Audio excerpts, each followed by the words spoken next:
So, this video is gonna be a bit more of an impulse decision, as it's actually inspired by a relatively random post that I saw on some of my social media. I'm trying to immerse myself in some of the art that I love, since I've also started making a lot of like Warhammer and fantasy art myself. And then I fell over a piece of old art that basically triggered an old core memory of mine. Um, Back in the day, where I used to play Warhammer at every given opportunity, I of course play dwarves because I am a man of refined tastes. There, amongst my friends, we would all share our codices and wars and our faction books with each other. So basically, when somebody was playing, the others would sit and paint and would sit and read.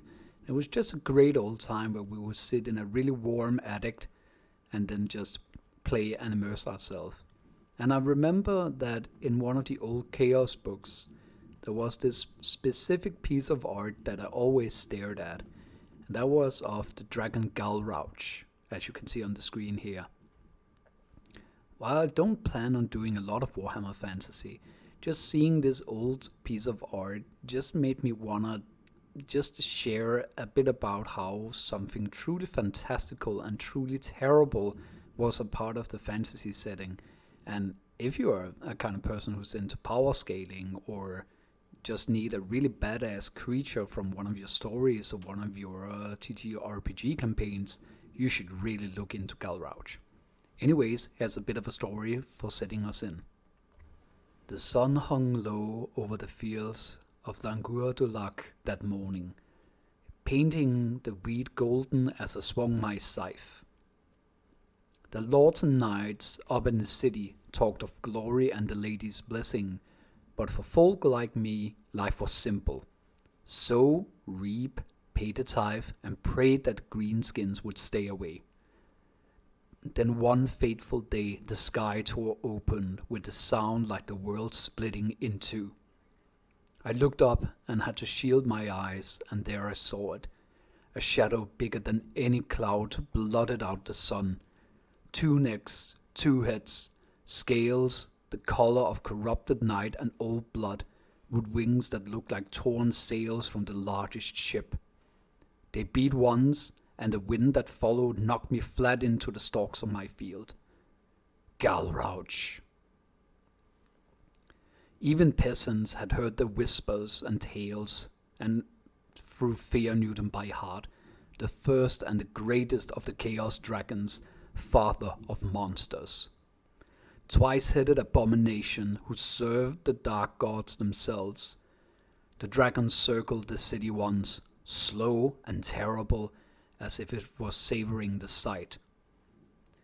Famously on our great gates there would hang huge skull of his twisted kin, trophies that the Duke had proudly hung there after his grail quests. The fools. The beast roared from both throats at once, a sound that made my teeth and soul ache and my bowels run.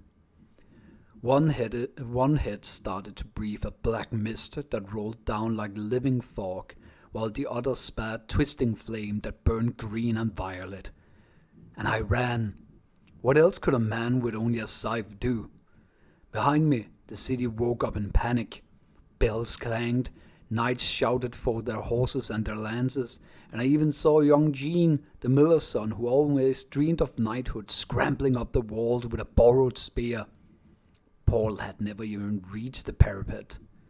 The dragon landed in the castle courtyard with a crash that shook the ground under my feet half a mile away. Stone cracked and towers swayed. From the fields I could see the Duke du Loc ride out on his white charger, armor flashing like a hero's from ancient stories. He raised his sword and cried something brave about the lady before tragedy struck. Galrach simply answered by breathing a thick, oily cloud from one snarling maw.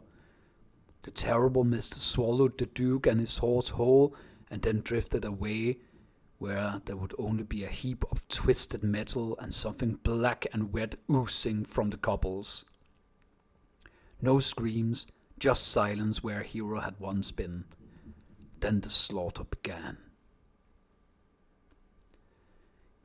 Galrach began as a noble ancient star dragon with shimmering golden scales and considered to be one of the most powerful of his kin, second only to the old dragon Indraugnir. Indraugnir, the mount of the Phoenix King Anarion. He was the younger sibling and was ridden by the elf of the high elf dragon prince Leofin of Caledor. And during the elves' great war against the tides of chaos, they were to them known as the Great Catastrophe, dragons and all kinds allied with the elves. Galrach and Leofin led the left flank of the elven host against a vast force of sentient demons at the Battle of the Isle of the Dead. Leofin was slain by one of these greater demons, a terrible lord of change, and in rage Galrach fell upon the daemon and tore it apart, losing itself in its fury and devouring the demon's corpse whole. However, this was just a part of a terrible plan, as the demon's body dissolved into a multicolored mist that would start to infect and envelop Galrach and infuse his body. His body would spasm and convulse violently as his scales began to melt like wax and flow like water, forming great leering faces that would all be cackling praises to Tzeentch. The dragon's back cracked with foul tentacles and spikes erupting from its flesh, making a mockery of its once pristine hide, and lastly, his head and neck would split down the middle, creating a terrible two-headed creature. Both heads initially turned on their former allies, the elves, one breathing dark fire and the other a sorcerer's mist that caused horrible mutations and madness in all of those who would breathe it in. However, as what were once called Galrach were about to slay the very last of his kin, the heads began tearing at each other. Believing by the elves to be what remained of Galrach's indomitable spirit, battling the possessing demons for control, this internal conflict allowed what remained of the elves and the dragons to break the demonic armies. However, even a mighty thing such as a dragon's spirit will eventually cave when in contact with an even greater thing such as a daemon of Tzeentch, and eventually the daemon regained dominance. Galrach withdrew from the mortal world and slept for centuries in the great northern waste close to the northern chaos poles, emerging sporadically to wreak havoc on the realms of elves, dwarves, and man. Galrach was, as I mentioned before, something known as a star dragon, meaning that before his involuntary ascension, he would be considered to be the greatest of the largest of his kin, and in raw physical might he was only second amongst the star dragons, meaning that he possessed the might and intellect to threaten armies by himself. After his ascension, he has gotten even more massive, acquiring two many-horned heads with jaws lined with rows of sharp teeth, each the length of two-handed swords. His scales, that used to be among the toughest of armor in the world, now spark with unnatural energy and tentacles that sprout all over his body, reknitting his flesh wherever it breaks. In battle, Galrach now combines a dragon's raw ferocity with the sorcerer's power of a Lord of Change, meaning that his might has become such that even the greatest of champions of the mortal world would fall before him. In his terrible rampage across the mortal world, the Dragon of Chaos has caused terrible calamities wherever his presence has been known, and he has been seen playing an active part in the destruction of the dwarven city of Galrach. Galrach sacked the ancient halls and slew King Thungrim Rockarm and many others, and unleashed so much dark magic that currently the hold shifts between the material world and the realm of chaos, leading to the complete and permanent loss of the hold.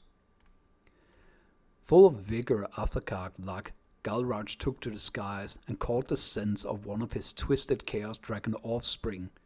He descended on the fortified city of, and I tried to pronounce this name before, and I will try it again, Langurdulak? Maybe? Anyways, the main gate displayed huge skulls of several of his slain offspring as trophies, and enraged he destroyed the city single-handedly. Knights of Bretonnia who tried to resist were ripped apart like they were nothing, and the victorious Galrach belched a thick noxious cloud of mist from one of its mouths, which blotted out the sun and swept the city in a terrible darkness that reduced people to blackened oil, and those who were not killed this way were horrifically mutated. To this day, in the setting, all that remains are the ruins of the gate, who still hung with the skull of his kin, a grim testament to the might of Galrach the Chaos Dragon. So yeah, pretty much Galrach rules. He's such a cool creation of terrible darkness, and I just love him. Let me know if you would be interested in me talking a bit more about Warhammer Fantasy. I have some pretty hard opinions about the Age of Sigmar and anything that has come after it, so I probably won't touch upon that or, God forbid, the end times. But anyways, leave a like and subscribe, and I'll see you in the next video.